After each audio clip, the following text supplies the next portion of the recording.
to control system classes. The topic for today's discussion is realization of P controller using operational amplifiers.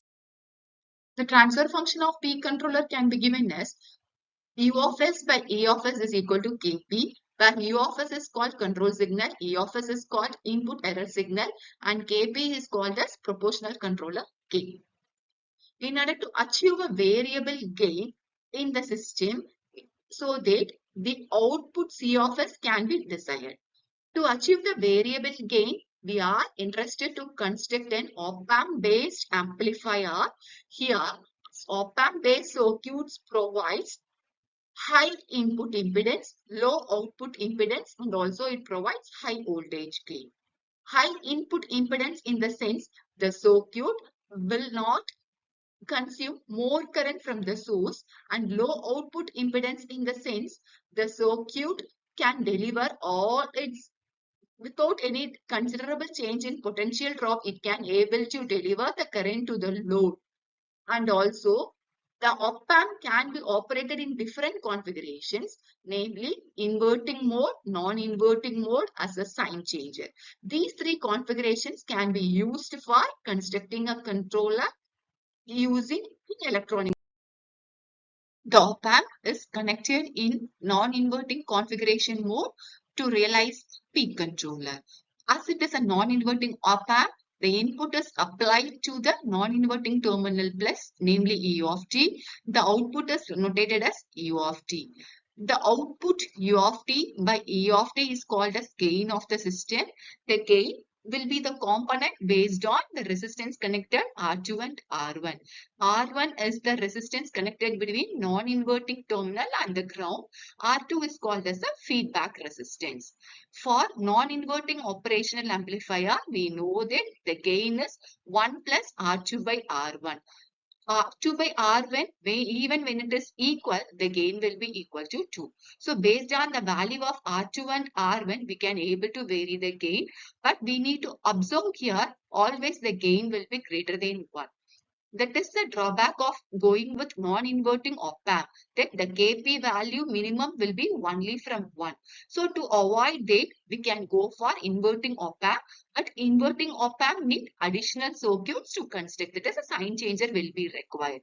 So by varying R1 and R2, we can able to control the value of Kp such that to minimize the error difference between the output signal C of S with respect to the reference signal R of S.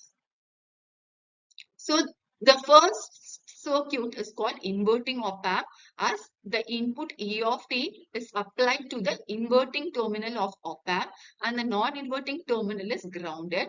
The feedback resistance is R2. The input resistance here is R1. What is a gain? So here input is E of t. The first stage output is U1 of t. So first let us calculate the first stage gain. So the first stage gain is nothing but output by input. So U1 of t divided by E of t is equal to minus R2 by R1 from linear integrated circuits concept. Minus R2 by R1. It means my gain has a phase shift of 180 degree as I have minus here. So how to eliminate this phase shift in the output? To eliminate the phase shift in this output, I need a second stage circuit when you are using an inverting op-amp. So the second stage circuit is nothing but a sign changer. For a sign changer, the value of R1 would be equal to R2. It means I have represented both the element as R. So the gain of second stage is U of t divided by input U1 of t is nothing but minus 1, as input is applied to inverting terminal of op-amp. Now I had written the gain of first circuit and second circuit in separate. Now let us write the overall gain. The overall gain is nothing but product of first gain multiplied by the second gain. So it is nothing but R2 by R1. So we can able to say Kp values R2 by R1. When R2 and R1 are variable, we can able to get variable Kp such that we can able to minimize the error in difference between the output signal C of S with the reference signal R of S. You can able to look here, we can able to obtain the gain value of less than 1 by choosing correct value of R2 by R1. The second circuit is called sign changer, as we had kept both values are equal. So based on the gain requirement, we can construct a P controller using either inverting op-amp mode or non-inverting op-amp mode. Thank you.